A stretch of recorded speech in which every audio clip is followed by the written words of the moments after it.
ఏమమ్మా super 6 super hit అవునా కాదా? అవునా కాదా? 15 నెలలు ధైర్యంగా గర్వంగా చెప్తున్నా, సంక్షేమానికి సాటి లేదు, అభివృద్ధికి అడ్డు లేదు, సుపరిపాలనకు పోటీ లేదు. అవునా కాదా అని మిమ్మల్ని అడుగుతున్నా. పింఛన్లు పెంచామా లేదా? చెప్పిన ప్రకారం ఇచ్చామా లేదా? అన్నదాత సుఖీభవ ఇచ్చామా లేదా? తమ్ముళ్ళు మీరు చెప్పండి.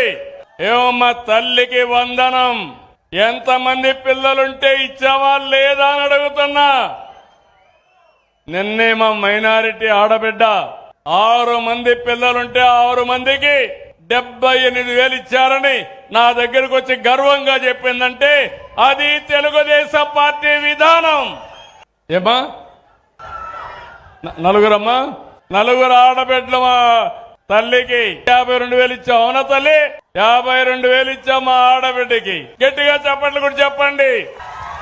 ఇచ్చిన వాళ్ళు 10 మందికి చెప్పాలి. చెప్పినప్పుడు 10 మంది 100 మంది అవుతారు. నిన్న కూడా నేను అడుగుతున్నా, దేశంలో ఒక సర్వే చేసి రాష్ట్రంలో నాకు 4వ ప్లేస్ ఇచ్చారు, దేశంలో 3వ ప్లేస్ ఇచ్చారు ముఖ్యమంత్రుల్లో పాపులారిటీ కింద. ఎందుకు మొదటి స్థానం చెప్పలేకపోయారని మిమ్మల్ని అడుగుతున్నా. నేను నా బలగం మీరే. మీరు నన్ను ఆశీర్వదించండి, కొండనైనా సరే బద్దలు చేసే శక్తి మాకు వస్తుంది. కష్టపడతాం, సంపద సృష్టిస్తాం, పెంచిన సంపద తిరిగి మళ్ళా మీకే పంచుతానని కూడా మరొకసారి హామీ ఇస్తున్నా.